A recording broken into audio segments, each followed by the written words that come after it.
a feeling with jokes healing.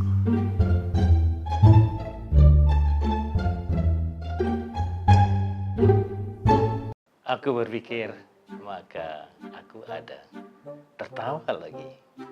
Cogito ergo sum plus with Dr. Wadar. Hari ini kita akan bicara masalah relasi. Relasi yang sangat jelas, yang sangat terkenal adalah relasi yang terkait dengan cinta. Cinta itu C-I-N-T-A.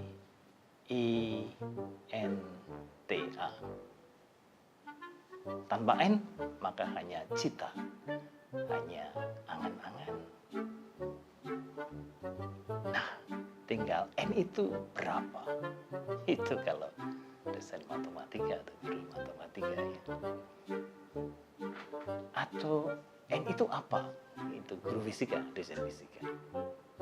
Nah, jelasnya cita, angan menjadi nyata, menjadi cinta. Ada hitung-hitungannya, yaitu sejumlah N itu. Semakin banyak jumlahnya, semakin mudah itu menjadi kenyataan. Artinya, cinta itu adalah matre, ya kan? Semakin banyak uang, semakin mungkin terjadi. Saya bilang cinta itu tidak matre.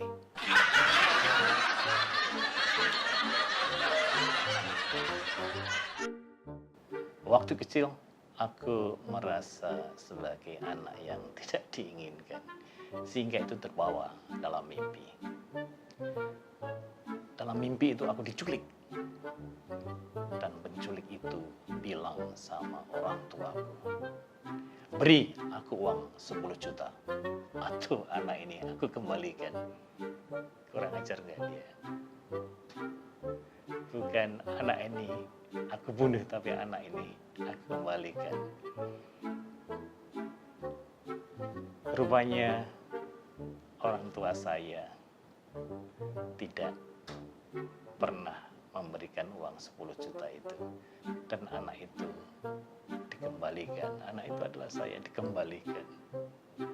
Dia lebih sayang uang 10 juta itu, tapi aku memang kembali pada mereka. Ini happy ending atau sad ending? Untuk saja saya segera bangun dari mimpi itu.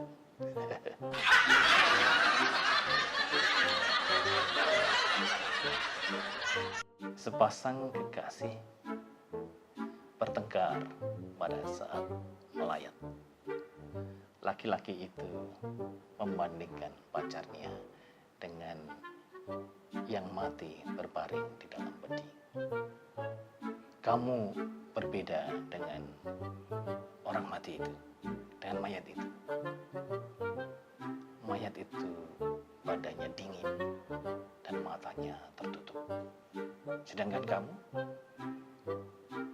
badannya hangat, tetapi matamu terbuka tapi dingin. Pacarnya marah. Setelah itu mereka pulang ke rumah masing-masing sendiri-sendiri. Mereka putus.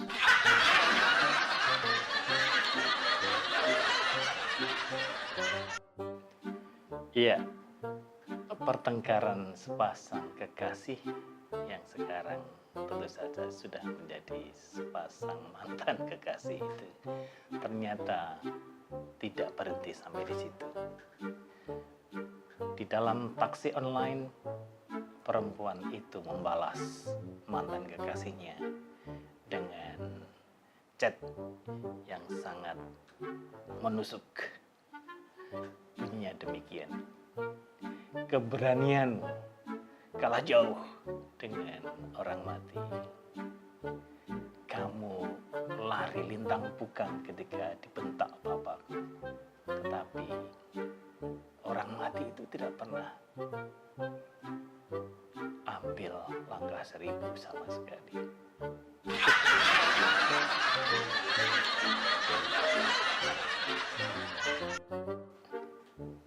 Ini relasi seorang warga Indonesia terkait dengan bangsanya, biasanya disebut patriotisme ya.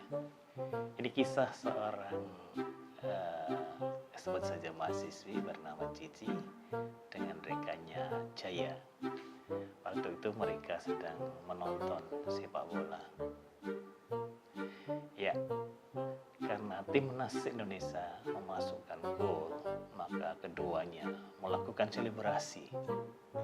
Saking gembiranya, Jaya mengambil kesempatan untuk mencium pipi Cici.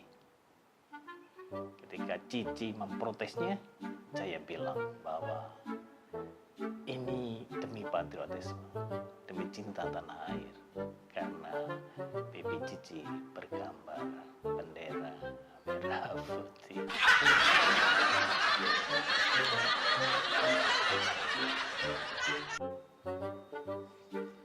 Cici tidak kalah pintar.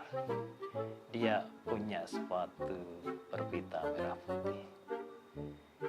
Dia melepas sepatu kanannya lalu menamparkannya pada pipi Jaya sambil berteriak, "Hidup patriot!" Jaya otomatis kesakitan luar biasa. Oleh karena itu, Jaya dari detik ke detik, dari menit ke menit berdoa supaya tim nasional tidak lagi memasukkan gol karena takut ditampar dengan sepatu kirinya yang juga ada pita merah putihnya. The Patriot game is already over.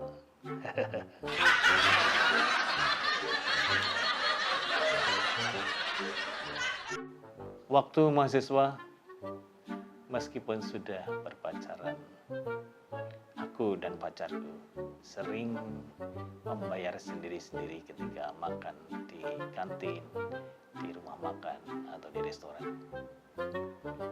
Aku selalu berdalih, "Prihatin dulu ya dek, uangku belum cukup." Dan dia diam, dan saya anggap itu sangat bijaksana, sangat mengerti. Oke, orang sekarang bilang ada mutual understanding ya, saling mengerti. Ketika saya sudah bekerja, kemudian saya hendak melamar ke orang tuanya, saya bilang sama calon istriku itu, tetapi istriku bilang, "Prihatin dulu ya mas, uangmu belum cukup." Aduh, ini fair play juga ya. Aku juga jadi terdiam. Temanku ketahuan selingkuh dengan sekretarisnya. Dia sangat menyesal dan mengaku bertobat di depan seluruh anggota keluarganya, kepada istrinya dan kepada anak-anaknya. Namun anak lelakinya rupanya belum memaafkan dia. Dia tidak lagi mau memanggil ayah.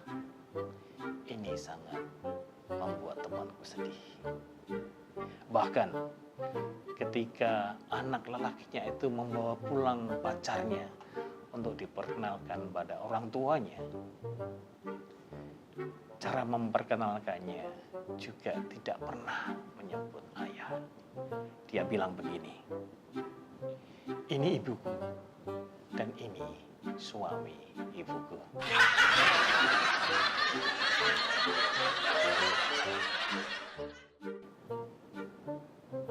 Seorang janda cantik pingsan. Anak laki-laki satu-satunya yang kira-kira berumur 10 tahun menelpon teman ibunya. Akhirnya ibunya dibawa ke rumah sakit. Dalam perjalanan ke rumah sakit itu, anaknya bilang pada om yang bernama Bambang.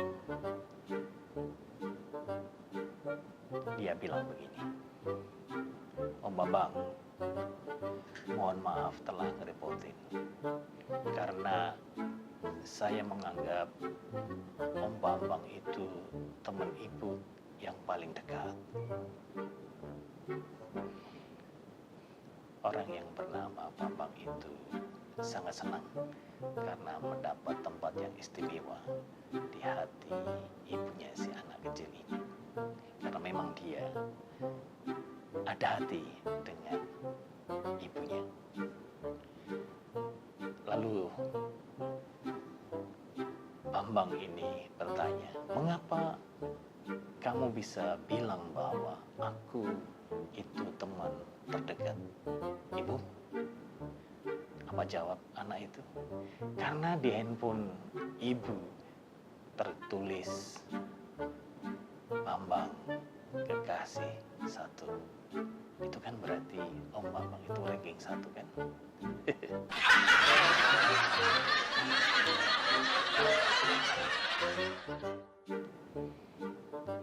Ketika masih di bumi, astronot Neil Armstrong suka sekali melakukan Fly Me to the Moon yang dipopulerkan, dinyanyikan oleh Frank Sinatra.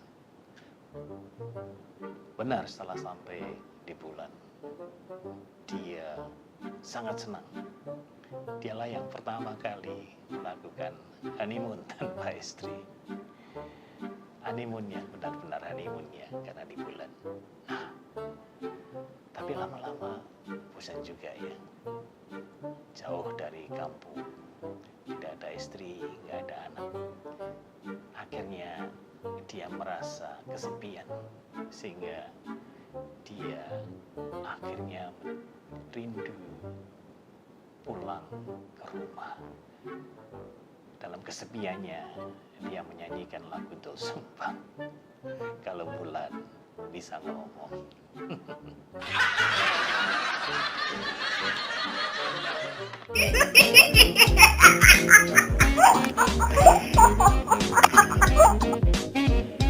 Don't miss me in the next class. Otherwise, I'll miss you. Dr. Gordon.